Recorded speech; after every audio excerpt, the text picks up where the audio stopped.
चमकीले लाल soul blood का रंग अचानक बदल गया और वो बैंगनी हो गया। जब वो पुराने पूर्वज की मूर्ति के ऊपर पहुंचा तो वो बैंगनी हो गया। बैंगनी खून, पुराने पूर्वज का सोल ब्लड। अंदर का सोल ऑरा और भी मजबूत हो गया और पूरा आसमान बैंगनी रंग का हो गया। पूरा पुराना शाही शहर, जिसमें नए सम्राट जीडू भी शामिल थे, सभी ने पुराने पूर्वज की मूर्ति के ऊपर बैंगनी सोल ब्लड को देखा। इस समय बैंगनी रोशनी ने एक हेलो बनाया और तेजी से पुराने पूर्वज की मूर्ति के सिर से नीचे उतरी। एक पल में ये बैंगनी हेलो पुराने मंदिर की गहराई में गायब हो गया। वांगलिन पुराने मंदिर के अंदर गहराई में बैठा था और बैंगनी रोशनी के अनगिनत कणों ने उसे घेर लिया था। रोशनी उसके शरीर में जम गई और तेजी से उसके अंदर सोल ब्लड की पहली बूंद के साथ मिल गई। पुराने दाव 3 सोल स्प्लिट्स के बाद पुराने पूर्वज का आशीर्वाद आया। ये सोल ब्लड ही आशीर्वाद था। जिस किसी ने भी बैंगनी खून को नीचे उतरते देखा था वो हैरान रह गया था। उन्हें यकीन नहीं हो रहा था कि उन्होंने क्या देखा था। ये सोल ब्लड था, पुराने पूर्वज का सोल ब्लड। अफवाह है कि सोल ब्लड की 3 बूंदों से एक नया कबीला बन सकता है। उसने असल में पुराने पूर्वज के आशीर्वाद के दौरान सोल ब्लड की एक बूंद पाई थी। क्या ऐसा हो सकता है कि अगर कोई पुराने दाव 3 सोल स्प्लिट से पूरी तरह गुजर जाए तो उसे सोल ब्लड मिल सकता है? पूरी दुनिया में हंगामा मच गया। जीडू ने पुराने पूर्वज की मूर्ति को देखा और हैरान रह गया। उसे भी उम्मीद नहीं थी कि उसके गॉडफादर को पुराने पूर्वज का सोल ब्लड मिल जाएगा। जब बैंगनी खून गायब हो गया तो आसमान नॉर्मल हो गया और ऐसा लगा जैसे सब कुछ खत्म होने वाला है। आखिरकार पुराने पूर्वज का आशीर्वाद आ गया था और 3 मुश्किलें और 7 मुसीबतें खत्म हो गई थीं। हालांकि जैसे ही सब लोग इस बारे में सोच रहे थे, आसमान में एक और बदलाव हुआ। शाही शहर के हर कोने से और भी बड़ा हंगामा गूंज उठा। ये खत्म नहीं हुआ है। आसमान को बदलते हुए देखो, पुराने पूर्वज का आशीर्वाद खत्म नहीं हुआ है। बैंगनी, ये फिर से बैंगनी है। नामुमकिन, क्या और सोल ब्लड नीचे आ सकता है? शोरगुल आसमान हिला देने वाला था। बैंगनी रोशनी गायब होने ही वाली थी कि अचानक फिर से चमक उठी। आसमान के आखिर में एक बैंगनी भंवर था जो तेजी से घूम रहा था और उसका सेंटर एक ब्लैक होल जैसा था। ब्लैक होल वो जगह थी जहां बैंगनी रोशनी सबसे ज्यादा घनी थी। बैंगनी खून की एक बूंद धीरे धीरे नीचे आई और जब सबने उसे देखा तो पूरे शाही शहर में एक बहुत बड़ी शॉकवेव फैल गई। फिर से सोल ब्लड। 2 बूंदें, उसे सोल ब्लड की 2 बूंदें मिल गई हैं। सोल ब्लड धीरे धीरे नीचे गिरा और आखिर में पुराने पूर्वज के सिर में घुस गया। बैंगनी रोशनी नीचे उतरी और पूर्वजों के मंदिर में गायब हो गई। शोरगुल जारी रहा। पुश्तैनी मंदिर के अंदर वांगलिन के चारों ओर ज्यादा से ज्यादा बैंगनी रोशनी दिखाई दी। ये तेजी से उसके शरीर की ओर जमा हुई और उसमें गायब हो गई। आखिर में जब सारी बैंगनी रोशनी वांगलिन के शरीर में चली गई तो उसके अंदर कुल 3 बूंदे आत्मा का खून था। उसने अचानक अपनी आंखें खोली। जब उसने अपनी आंखें खोली तो पुराने पूर्वज की मूर्ति से एक तेज बैंगनी रोशनी निकली। जैसे ही बैंगनी रोशनी चमकी, वांगलिन की असली आत्मा जो मूर्ति को ढक रही थी तेजी से सिकुड़ गई, जब तक कि वो बिना किसी निशान के वापस पुश्तैनी मंदिर में गायब नहीं हो गई। आसमान धीरे धीरे नॉर्मल हो गया और बैंगनी रंग का कोई निशान नहीं बचा। पुराने पूर्वज की मूर्ति शांत रही और अब भी आसमान को नफरत से देख रही थी। जब सब कुछ नॉर्मल हो गया तो पुराने शी के लोग अपने सदमे से उभर गए। हालांकि उनके दिलों में एक बड़ी लहर उठी थी, फिर भी उन्होंने खुद को ऊपर से शांत करने के लिए मजबूर किया। पुरखों के मंदिर की ओर उनकी निगाहों में अलग अलग इरादे थे। उसमें जलन, तारीफ, उलझन, उदासी थी। पुरखों के मंदिर के अंदर उसकी ओरिजिनल आत्मा उसके सामने तैर रही थी और उसके शरीर से मिल गई। उसके सूखे शरीर में बहुत ज्यादा जान आ गई और वो तेजी से ठीक हो गया। कई सांसों के बाद उसका शरीर कंकाल जैसी स्थिति से ठीक होकर वैसा हो गया जैसा वो पहली बार पुरखों के मंदिर में घुसने पर था, लेकिन उसकी ताकत पहले से बहुत अलग थी। वांगलिन ने अपनी आंखें बंद की और अपनी ओरिजिनल आत्मा में बदलाव महसूस किए। उसकी ओरिजिनल आत्मा अब बहुत ताकतवर थी। जब उसकी दिव्य भावना फैली तो वो न सिर्फ पूरे प्राचीन कुल को ढक सकता था बल्कि विशाल समुद्र को भी कवर कर सकता था।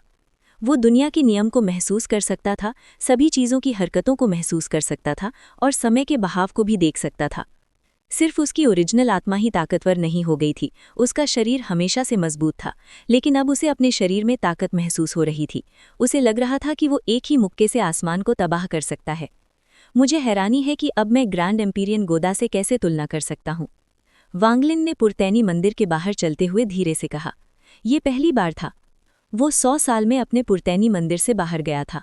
जब वो मंदिर से बाहर निकला तो उसने चमकता हुआ सूर्य और साफ आसमान देखा, लेकिन उसे अपने टीचर ज़्वानलुआ नहीं दिखे।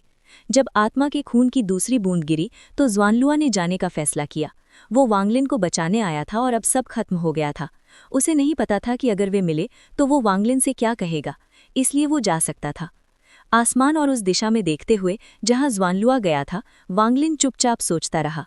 उसकी आंखों में कोई मुश्किल एहसास नहीं था, बस एक कोमल नज़र थी। जाने से पहले मुझे टीचर से मिलना है, वांगलिन ने खुद से कहा। स्वर्ग के पुल, मैं सोच रहा हूं कि क्या मैं चौथे पुल पर जा पाऊंगा, लेकिन चाहे कुछ भी हो जाए, प्राचीन कुल में मेरा समय खत्म हो गया है। अमर देवलोक खुलने में अभी 300 साल बाकी हैं। मैं ये समय अमर विषु महाद्वीप पर नहीं बिताना चाहता। मैं घर जाना चाहता हूँ। मैं वानेर को घर ले जाऊंगा। वांगलिन ने आसमान से अपनी नजरें हटाईं और महल की ओर चल दिया। उसने जीडू से वादा किया था कि वो उसे सम्राट बनते हुए देखेगा। महल के अंदर कोई उतार चढ़ाव नहीं था, लेकिन अनगिनत लोगों की नज़रों के नीचे वांगलिन का रूप अजीब तरीके से दिखाई दिया। वांगलिन ने मुस्कुराते हुए जीडू को देखा। वांगलिन ने धीरे से कहा, तुम एक बेहतरीन सम्राट बनोगे। जीडू ने वांगलिन को घूरा। उसे लग रहा था कि उसके गॉडफादर का जाने का इरादा है। एक अच्छे सम्राट बनो, अपने लोगों को महानता की ओर ले जाओ।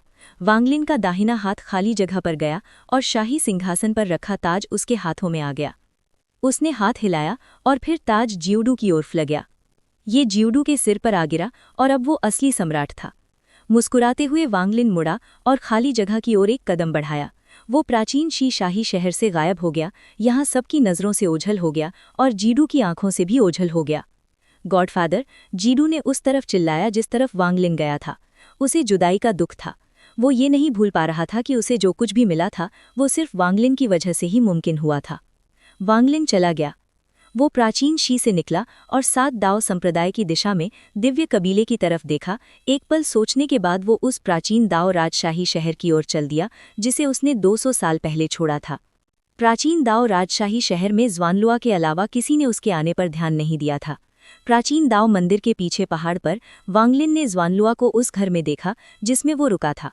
शिष्य और गुरु ने चुपचाप बहुत देर तक सोचा, फिर ज़्वानलुआ मुस्कुराया। आप लौट आए हैं।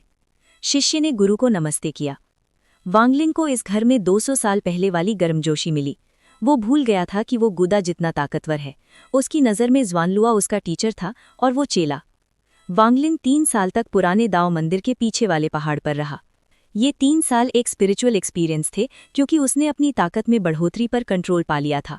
वो ज़्वानलुआ के साथ गया क्योंकि ज़्वानलुआ ने अपने पुनर्जन्म की उम्मीद छोड़ दी थी। 3 साल बाद ज़्वानलुआ ने वांगलिन को जाते हुए देखा। ज़्वानलुआ ने अपने शिष्य को देखा। वो जानता था कि एक बार वांगलिन चला गया तो अगली बार वे शायद 300 साल बाद मिलेंगे। वांगलिन की परछाई दुनिया से गायब हो गई और एक बड़े समुद्र के पास एक बेसिन की गहराई में जाने से पहले दिखाई दी। अब जबकि उसकी साधना अपने पीक पर थी, उसने फिर से हेवन ट्रैम्पिंग ब्रिजेस जाने का फैसला किया। अपने अभी के साधना लेवल के साथ वो कभी भी बॉटलनेक को तोड़ने की कोशिश कर सकता था। वो ट्रैम्पलिंग का अनुभव करने के लिए मायावी दुनिया में जा सकता था, स्वर्ग। कुछ दिनों बाद पहाड़ से एक अनदेखी लहर फैली जिससे ऐसा प्रेशर बना जिसे झेलना ग्रैंड एम्पीरियंस के लिए भी मुश्किल हो जाता। वांगलिन जाने पहचाने हेवन ट्रैम्पिंग ब्रिजेस के सामने आया। आसमान अब भी धुंधला था और धरती कोहरे से ढकी हुई थी, इसलिए वो दूर तक नहीं देख पा रहा था। उसके सामने 6 पुल थे, जिनमें से एक पहले वाले से बड़ा था।